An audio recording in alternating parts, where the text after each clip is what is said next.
Olá, meu nome é Juliana e esse é o podcast Clássicas Sem Classe, no qual eu discuto clássicos escritos por mulheres pouco lidas, não traduzidas, excluídas do cânone ou esquecidas, bem como clássicos da literatura queer. Tudo sem a menor classe, claro.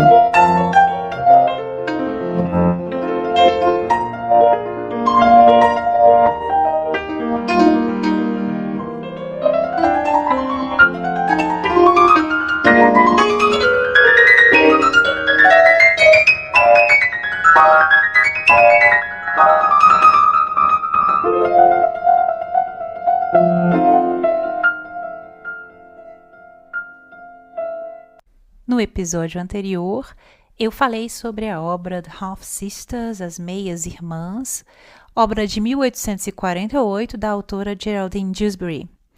No episódio de hoje, eu dou um salto ao Brasil e dou continuidade à leitura conjunta com a Nádia, do perfil As Vírgulas, e a Márcia, do perfil Márcia DCH, da obra A Rainha do Ignoto, de 1899, da escritora cearense oitocentista Emília Freitas. Nós fizemos, se vocês lembram bem aí, nós fizemos essa leitura por meio de cartas em áudio que enviamos umas às outras, e eu vou deixar no box de descrições desse episódio a primeira carta que eu enviei à Nádia sobre esse livro. Já tem alguns episódios aí atrás, eu enviei essa carta e publiquei aqui. E vou deixar também o link para a resposta da Nádia, para a carta da Nádia sobre o início da nossa leitura. A Nádia publicou essa carta no podcast dela, que é o podcast As Vírgulas. Então, se vocês se perderam aí dessa leitura, querem acompanhar desde o início, é só procurar esses links no box de descrição desse episódio. Bem, vamos então à segunda carta que eu enviei à Nádia e à Márcia sobre a nossa leitura. Oi Nádia, oi Márcia, eu também estou adorando esse formato epistolar em áudio, principalmente porque eu acho que a leitura fica menos episódica, né? Ela parece que se expande mais no tempo, parece que há uma construção mesmo conjunta da nossa leitura. Que se a gente faz uma leitura em um dia, em uma live, eu acho que não seria a mesma coisa, né? A gente precisa talvez desse tempo para esmiuçar alguns detalhes dessa história, não sei. E eu animo sim, Nádia, outras leituras conjuntas, é só pensar aí qual livro, é só marcar. Bom, retomando aqui os pontos que você abordou na sua carta, o primeiro deles, que eu acho que é talvez o mais central, é novamente o ponto do racismo, né?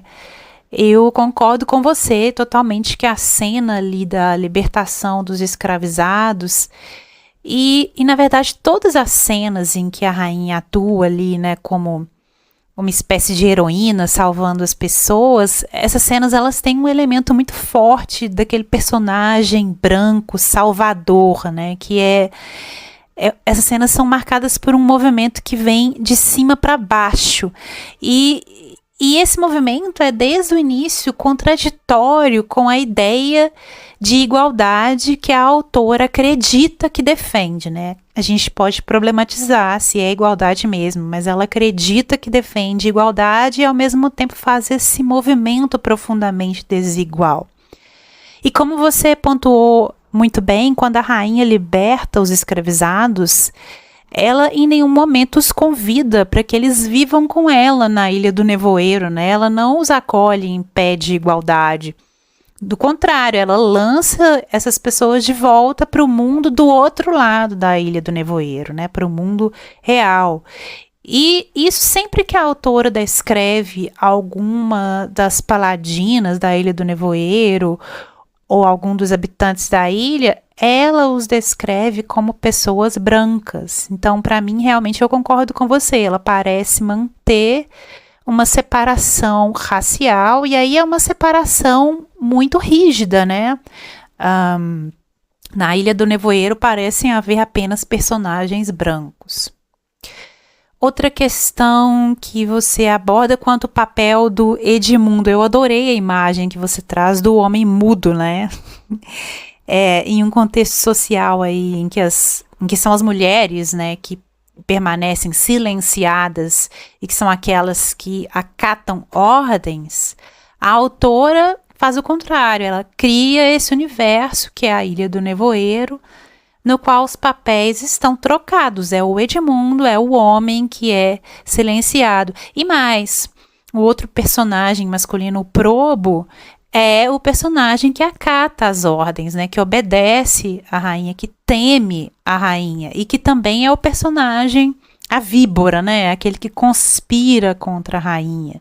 Ele parece ser esse elemento do mundo externo que está em constante conflito, em constante tensão com tudo que a Ilha do Nevoeiro representa, né? Ele é contrário a tudo, ao republicanismo, à igualdade, é contrário, ele critica o espiritismo, ele é contra tudo aquilo, né? Eu acho o Probo, né? Eu acho interessante também pensar o papel desempenhado pelo Edmundo na história. Ele não é nem o protagonista, nem o narrador, mas ele é algo assim como uma ponte, né, entre o mundo real ali, né, do município de Passagem das Pedras e o mundo utópico, fantástico, aí depende de como se queira classificar esse livro, o mundo utópico ou fantástico da Ilha do Nevoeiro. Então o Edmundo é essa ponte, né, e ao mesmo tempo ele é essa ponte entre as ideias que a autora tenta explorar na história e o leitor. É como se ele fizesse um duplo movimento, né? Ele vai do mundo real para ele, né? O mundo real de Passagem das Pedras, para o mundo utópico, fantástico da Ilha do Nevoeiro, e depois ele volta. Só que ele volta para o mundo real do leitor. Ele traz isso para gente, para quem lê o romance. Ele abre, talvez, ele tem essa função de abrir não só os próprios olhos, mas os olhos do leitor. E é por meio dos olhos do Edmundo que nós, leitores, então, vamos ter acesso às ideias que são representadas por essa Ilha do Nevoeiro. E é por meio do Edmundo que nós vamos avaliar essas ideias, né? Então, essa perspectiva de qual é o ponto de vista das ideias e também o ponto de avaliação é interessante, essa questão da perspectiva, porque a autora, ela poderia ter escolhido outra perspectiva, ela poderia ter escolhido a perspectiva do Probo, mas ela não fez isso. Ela claramente pinta a perspectiva do Probo, que é a perspectiva contrária à do Edmundo, porque o Probo é crítico do universo da rainha, enquanto o Edmundo aceita esse universo. Então a autora pinta a perspectiva do Probo como uma perspectiva negativa, né? O leitor a todo momento vê o Probo de uma forma negativa e, por extensão, vê a visão dele de forma negativa, vê a perspectiva dele de forma negativa, que é a perspectiva, talvez, do homem médio ali da sociedade em que a autora vivia, né? É como se ela desse ao leitor uma chave de leitura, quando ela dá ao leitor os olhos do Edmundo, né? Uma chave de leitura sobre as ideias que ela quer defender no romance. Ela está dizendo, não seja aí um Probo na vida, amigo, seja ao menos um Edmundo, né? Olha isso aqui, abre os olhos. E aí aqui eu vou começar a viajar na questão dos nomes desses personagens, né? Porque parece haver uma ironia, né? O adjetivo probo, né, que designa aquele que age com probidade, é o contrário do que o personagem probo faz, né? O probo faz exatamente o contrário de agir com probidade, né? Ele é aquela víbora. E o nome do Edmundo também, né? O Edmundo é esse protetor do reino, protetor das riquezas. Tem o Santo Edmundo, que é um santo que teve o seu reino invadido, né? E aí também há uma ironia nisso, né? Porque no livro da Emília Freitas, não é o Edmundo que tem o reino invadido, o Edmundo é o invasor do reino, né? Enfim, eu achei interessante essa ironia nos nomes dos homens, né? Mas pode ser que eu esteja viajando nas palavras aqui. Vou voltar para os tópicos dessa carta. Então, a aventura que o Edmundo tem na Ilha do Nevoeiro tem esse efeito de fazer com que ele amadureça como personagem, né? Você menciona isso também. A rainha vai lá e desestrutura todas as certezas que ele tinha e ele aprende mais sobre si mesmo e sobre os valores que ele acha corretos, né?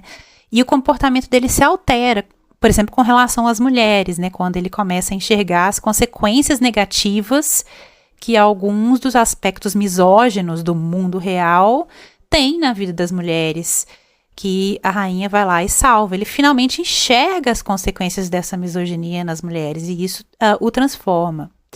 E a alteração pela qual o Edmundo passa talvez seja um espelho aí para a alteração que a própria autora quer efetuar no leitor, né? Ela quer sacudir o leitor, né? A Ilha do Nevoeiro é esse espaço criado ficcionalmente para dar vazão a uma crítica real à sociedade da época. E essa transformação do Edmundo que nós percebemos, especialmente no desfecho da história dele, aqui eu vou dar spoiler, né? Quando ele escolhe a pessoa certa para se casar e não só isso, ele escolhe a pessoa certa pelas razões corretas. Então, parece que essa transformação do Edmundo é também, de certa forma, uma narrativa de sedução, né? Que é a sedução do Edmundo pelos valores representados pela rainha do Ignoto. E é uma sedução também do leitor por esses valores. Eu adorei que você mencionou na sua carta também Orlando e Dom Quixote, eu achei genial isso. Eu não tinha pensado nesses livros, para falar a verdade, mas eu acho essa comparação perfeita. A rainha do Ignoto é essa personagem que, tal como Orlando, parece ter existido desde sempre, né? A gente não sabe quando ela começou, quando ela vai terminar, e ela atravessa o espaço dessa forma mágica, tal como Orlando atravessa o tempo, né, de uma forma mágica. E assim como Orlando, a rainha é também uma personagem transgressora de alguns limites, né, para o tempo em que ela foi criada, né. Ela, por exemplo, transgride a todo momento as identidades, né, ela embaralha aí todas as referências em uma só personagem, na personagem da rainha, que se desdobra em várias mulheres, em várias máscaras, mas em uma só personagem com várias máscaras, nós temos elementos que eram ou são ainda tradicionalmente pensados como opostos, né? Que são os elementos, de um lado, ligados ao mundo fantasmagórico, ao mundo animalesco, como se ela fosse uma bruxa, e de outros elementos aí ligados ao mundo cristão, como se ela fosse aí uma espécie de santa, né? Então a rainha transita por uma série de mitos e ela não se deixa fixar em nenhum desses mitos, né? Nesse sentido também eu acho que ela é uma mulher que não aceita limitações à sua liberdade. Ela incorpora a concepção do mundo cristão, que consolidou essa dualidade entre anjo, demônio, mulher pura, mulher impura, sagrado e profano, mas ela o incorpora em conjunto, em um único ser. Os dois polos ao mesmo tempo misturados. E conforme a ocasião, ela é a funesta, ou ela é Diana, ou ela é Blandina Malta, né? Eu adorei esse nome. Zuleika Neves, né? Os nomes super sonoros. Zélia, acho que também é o nome dela, né? E aqui talvez venha a questão também do cachorro, né? Que você perguntou, porque ele aparece como Terra Nova. Eu tive a impressão que o mesmo cachorro tem dois nomes, mas aí pode ter sido um erro meu. Eu não pesquei alguma coisa. Tem dois bichos aí que eu não pesquei. Porque tem o Terra Nova e tem também o Fiel. Então, eu acho que ele muda de nome. E aí, uma interpretação ou uma viagem aqui que eu posso fazer é que o animal, tal como a dona, tem várias faces, né? Tem vários nomes, tem várias caras. Também muda de identidade. Ou talvez os nomes, eles tenham alguma referência aí com a biografia da autora, né? Porque, depois eu vou falar isso um pouco com mais detalhes, a autora insere alguns elementos biográficos no livro, né, para que as pessoas reconheçam que a rainha do ignoto é Emília Freitas, né, ou um alter ego. E talvez, sei lá, ela tenha tido realmente um cachorro chamado Terra Nova, um cachorro fiel, e isso seja uma referência aí a um elemento biográfico dela. Não sei, tô viajando. E aí, então, ela tem essa série de máscaras, essa série de identidades, e o que eu acho legal é que, pelo menos pra mim, ela não é uma personagem completamente boa, né? Ela até é meio chata no final, né? Eu acho, assim. E aí tem a personagem da Zuleika Neves, né? Tem uma conotação meio negativa. A gente até fica na dúvida, será que a Zuleika é a rainha? Porque não tá parecendo uma pessoa do bem, né? Tem uma coisa meio estranha aí. Então, a rainha, ela não é totalmente boa. Ela também tem um lado humano e um lado sobre-humano, tudo misturado, né? Às vezes ela parece ser egoísta. Tem uma ocasião em que ela tá lá desesperada, né, no seu conflito existencial, e ela diz que ela faz o bem apenas por vício. Ela faz o bem maquinalmente, como um destino, não como uma escolha, né? Parece que não é porque ela é uma pessoa boa que ela faz o bem, mas porque ela, tipo, tá seguindo o destino, não seria uma escolha dela, ela não faz o bem por si mesmo, né?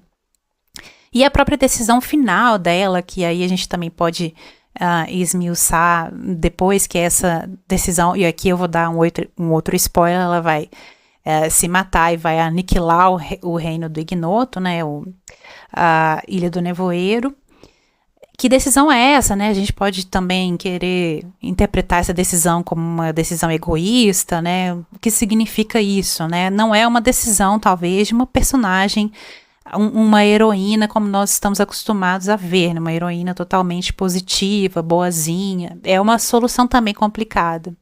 Ela não é a típica heroína boa, frágil, compassiva, que age da forma sempre correta, pelos motivos corretos, né? Ela também sente raiva, ela sente desespero, ela não é nem um pouco frágil, né? Na cena do naufrágio que ela salva praticamente todo mundo sozinha, com a ajuda ali dos animais dela. Parece que ela é dotada até de uma força física sobre-humana, né? Como se ela fosse uma força da natureza mesmo, né? E aqui também, voltando, você citou o Dom Quixote, eu concordo totalmente com essa comparação com o Dom Quixote também. Cada capítulo da Rainha do Ignoto parece também uma nova aventura, tem esse... E a própria rainha, né, a personagem tem um elemento meio quixotesco, né, ela é quase como esse... Ela é uma andarilha, só que com navio, né? Ela é esse cavaleiro andante com navio, né, essa justiceira, buscando resolver todas as injustiças do mundo com as próprias mãos e sozinha, né? Mas, aí que tá, os moinhos que ela combate não são moinhos de vento, são moinhos muito reais. Só que as armas que ela usa é que são armas de vento, são armas de névoa, né? E outro aspecto que você menciona é a referência a Romeu e Julieta, né, a referência velada na história da Amélie e do Soldado. Eu acho que pode ser sim um exemplo de intertextualidade do livro, assim como ela faz outras referências intertextuais, né? Ela cita a ópera O Guarani, de Carlos Gomes, no início do livro. No final do livro, ela cita uma outra ópera, quando a personagem tá morrendo, né, uma cena assim totalmente bizarra, né, ela tá morrendo, e aí para esperar a morte, né, aquela morte lenta, violenta, ela decide o quê? Cantar e executar na harpa uma ópera, né, enquanto ela tá esperando a morte, que aí a autora cita a ópera A Força do Destino, de Giuseppe Verdi, e que é uma história também de uma personagem que morre no final, né, que no final anseia pela morte, né. E outra referência aí, que talvez velada, aí, não sei se também é viagem da minha cabeça, mas essa Ilha do Nevoeiro me lembrou a Ilha de Avalon, né, da lenda arturiana aí. Não sei, tô viajando. E o romance também parece ser pontuado por uma referência, aí como eu já citei, a elementos biográficos da autora. Há um trecho em que um dos personagens, o Marcos, eu acho, um dos personagens diz que a rainha do ignoto era filha daquele coronel louro de olhos azuis. O pai da Emília também era tenente-coronel, e a Emília escreveu um poema sobre o pai, em que ela define o pai como o louro de olhos azuis, todo mundo pensava que ele era alemão, blá blá blá. E o mesmo personagem, Marcos fala que a rainha do Ignoto era filha da Dona Maria Jesuína. E a mãe da Emília se chamava Maria de Jesus. E aí o personagem também fala que a Maria Jesuína, agora eu vou citar um trecho, né? Tinha uma filha que sabia muito, falava contra a escravidão e era republicana como seu pai, o defunto coronel. E aí tá, né? A mãe da Emília também ficou viúva, o pai da Emília também era abolicionista, republicano, e a filha também o é. Então, assim, são elementos biográficos que ela insere no romance. Bom, a rainha transgride, então, identidades, mas ela também transgride os padrões sociais estabelecidos para as mulheres na época em que é ambientada a narrativa, né? Na época que a autora escreve esse livro. A rainha é republicana, é antimilitarista em uma sociedade monárquica militarizada. Ela é abolicionista em uma sociedade escravocrata. E ela é adepta do espiritismo em uma sociedade católica. Então tá aí, ela transgredindo vários elementos daquela época em que a história é ambientada. E o próprio livro transgride gêneros, né? Tal como a personagem transgride papéis de gênero. O livro, a gente já falou disso, funde vários elementos do romance fantástico, alguns elementos do gótico ali naquele final, né? Tipo, na morte que ela sofre, do ultra-romantismo, da utopia, da distopia, do romance de aventura, do romance de cavalaria, né? Você lembrou aí o Dom Quixote, do romance romântico, da sátira social, do romance regionalista, enfim. O livro atravessa todos esses gêneros e não se fixa por muito tempo em nenhum deles. E a rainha é essa mulher que não aceita limitações à própria liberdade, mas que, nesse contexto em que ela vive, também não pode sobreviver se ela não aceitar limitações à própria liberdade, né? Tal como nas narrativas das mulheres que transgridem alguma coisa, nas narrativas dos livros ali do final do século XIX, início do século XX, a gente pode pensar na Madame Bovary, na Ana Karenina. São narrativas em que a mulher é marcada para morrer, né? Ela transgride a regra, o leitor ali é instado a sentir empatia pela personagem. No caso da Madame Bovary, eu até contestaria se é empatia mesmo, né? Porque ali o Flaubert é meio satírico. Mas ok, o leitor é instado a tentar entender alguma coisa sobre aquela personagem, mas a personagem não pode sobreviver, ela tá marcada para morrer. Ela cruzou a linha que ela não podia cruzar, acabou, amigo, ela vai morrer. E talvez aqui a rainha do Ignoto seja essa personagem transgressora que tá marcada para morrer. Não tem como transgredir tantos limites e continuar vivendo ali numa boa nessa sociedade. E talvez aqui esteja então um sinal dos grilhões que prendem essa rainha e que nem ela, nem a própria autora parecem enxergar, né? Que aí são os limites do universo que ela criou. Como você mencionou, a rainha e a própria autora Emília não são capazes de renunciar à ideia da centralidade do casamento para a mulher, né?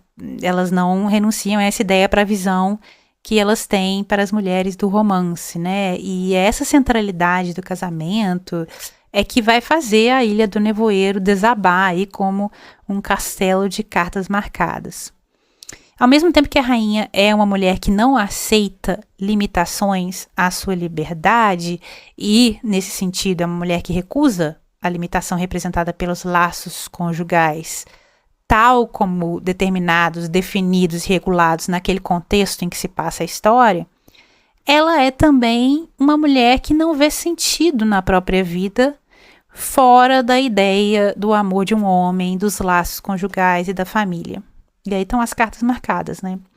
E a rainha também passa, talvez, uma imagem da mulher como aquela que apenas age na sociedade, ou seja, apenas age na esfera pública ao assumir para si o dever de cuidar das dores alheias, né? Ao se portar como um mártir, ou ser aquele ser capaz de todos os sacrifícios pelo bem da família, pelo bem da humanidade, pelo bem da sociedade, né? Aquela imagem da mulher redentora que sofre tudo de maneira resignada, né? Então essa visão do papel público da mulher é uma visão limitada.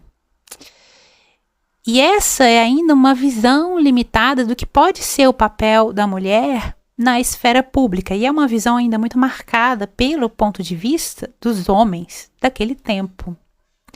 Assim como é esse ponto de vista que vai orientar outra cena do livro que você menciona, que é a cena da personagem Faustina, a cena da mulher que sofre violência doméstica do marido. E aí a questão é resolvida sempre do ponto de vista masculino, do homem, do marido, né? Do ponto de vista da sociedade patriarcal, nunca o ponto de vista da mulher, da esposa, né?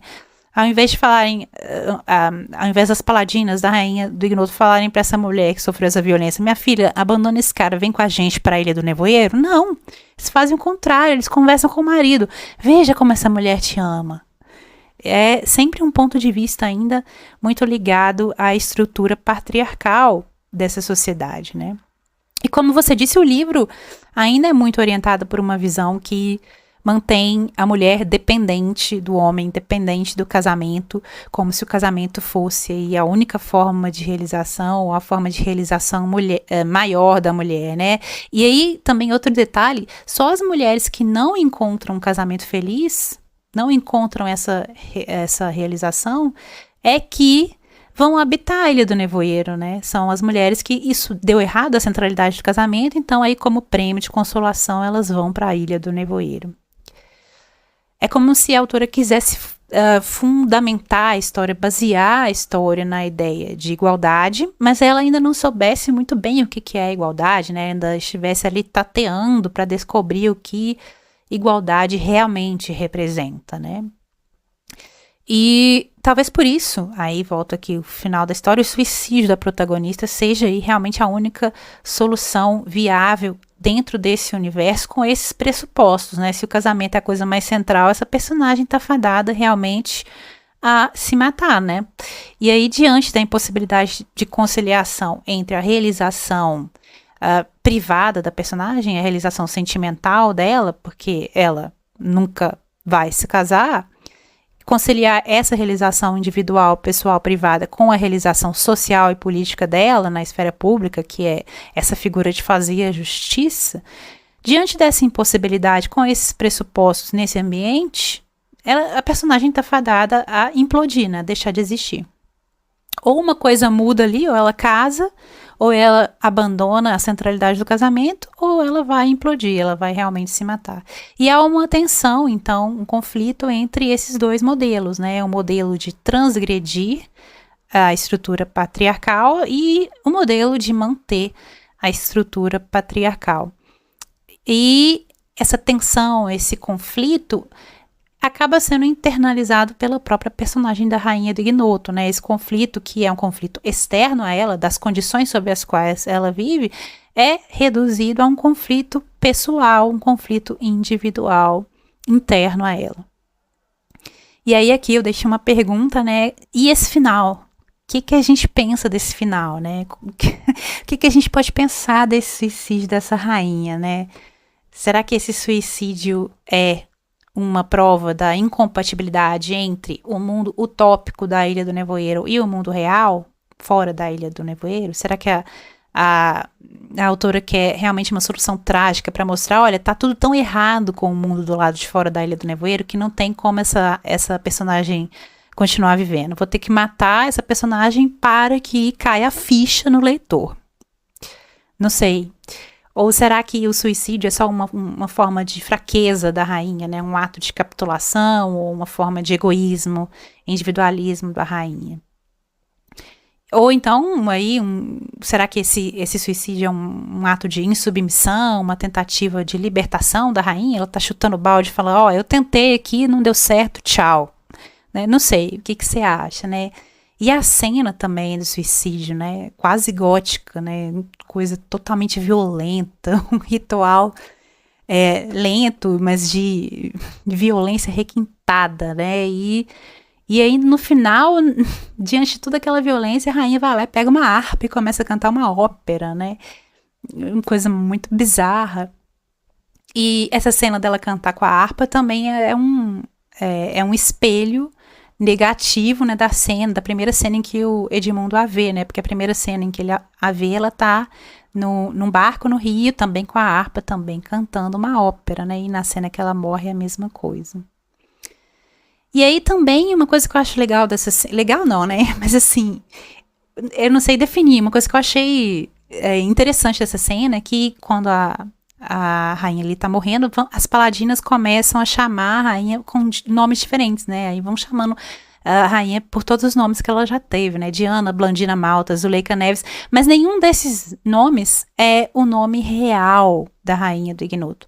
Ninguém ali conhece o nome real da rainha do Ignoto, né?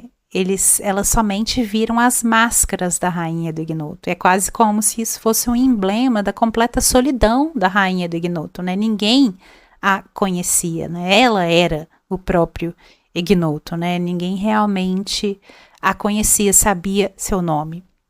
E talvez isso aponte para a ideia de que talvez o preço aí da emancipação da mulher, da liberdade da mulher, seja, naquele contexto, a solidão. E aqui eu acho interessante também que a morte da rainha do Ignoto e a aniquilação, né, o fim da Ilha do Nevoeiro, eles coincidem com a morte de uma ilusão no Edmundo, né, que é a ilusão da mulher idealizada, né. Ele finalmente, essa ilusão acaba e ele finalmente cai em si, repensa as suas prioridades e faz uma escolha que dentro daquele contexto do livro é considerada a escolha sensata para ele, né. Então, morrem todas as ilusões ali, né. Outra questão que você também mencionou na carta, que está ligada a esse, digamos, conservadorismo do romance, né. Conservadorismo porque é uma incapacidade de abraçar a própria ideia e ir até o fim com essa ideia, né. O romance dá um passo para trás. Então, uma outra questão ligada a isso é o fato de que a Ilha do Nevoeiro na história, nunca toca o mundo real fora do nevoeiro. São universos paralelos, né? Não são vasos comunicantes. E você menciona que as mulheres, elas sempre se apresentam no mundo real, nas suas missões, como homens, ao exercerem funções consideradas masculinas, e que isso seria um aspecto tímido. Elas nunca se revelam como mulheres quando elas estão a exercer funções consideradas ali naquele universo como masculinas, né? Porque a gente também pode problematizar isso, mas elas nunca se revelam com o próprio rosto. E só essa revelação do próprio rosto é que realmente seria capaz de provocar alguma mudança no mundo real. Mas se elas sempre fingem que são homens, elas estão jogando segundo as regras do mundo real. Elas não estão alterando essas regras, né? Ao invés de alterar, elas seguem as regras do mundo real, nunca as transgridem e, por outro lado, até as reforçam. Elas mantêm, elas contribuem para que o status quo seja mantido, né? Mas eu vejo aí realmente uma limitação do romance. Ele não vai até o fim na ideia dele. Mas eu acho que existe uma pequena fresta nesse esquema, né? Nesses dois universos que nunca se tocam. E essa fresta é o Edmundo. E por meio do Edmundo é também o leitor do romance. Então, a fresta é o Edmundo e o leitor. Essas são as pontes, né? Por meio das quais essa Ilha do Nevoeiro pode tocar, ainda que timidamente, o mundo real, só que o mundo real fora do livro, né?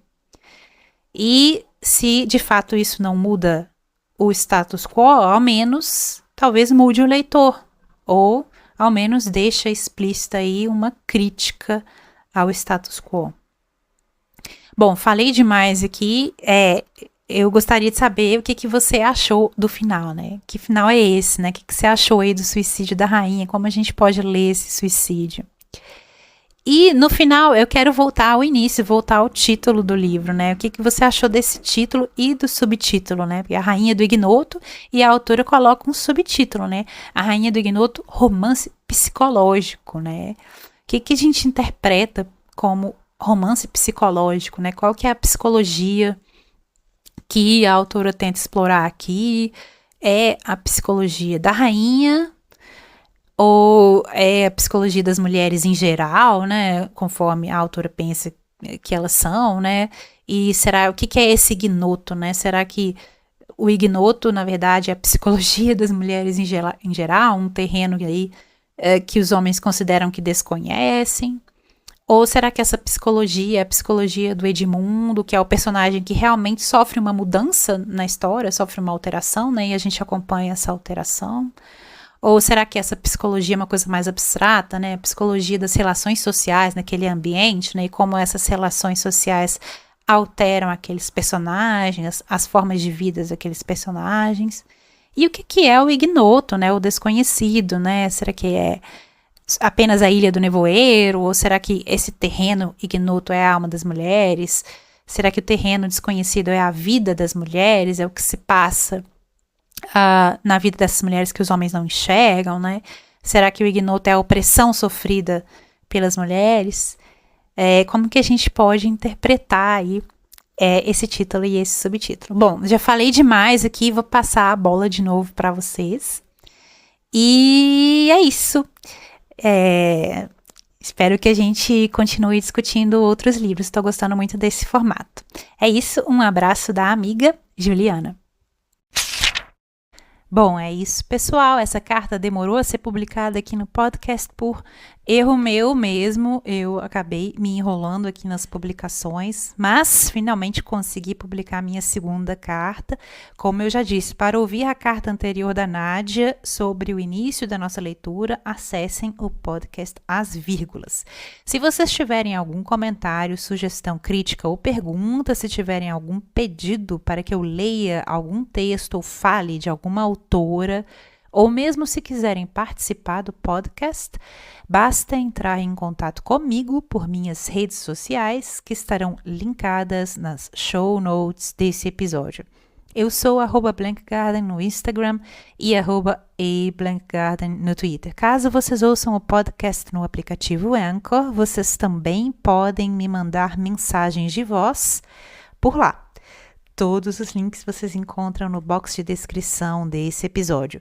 Muito obrigada por terem escutado até aqui. Espero que tenham gostado e até o próximo episódio.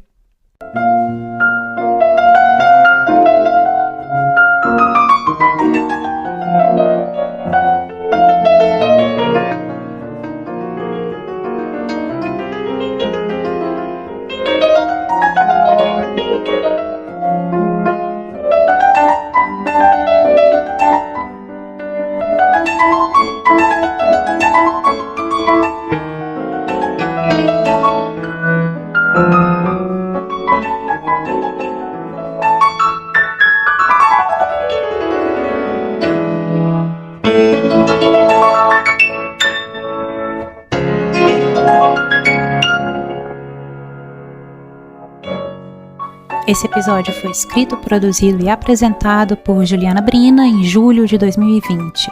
A música tema foi baseada na peça Allegro de Concerto, composta pela compositora cearense Branca Bilhar e executada ao piano por Silvia Maltese.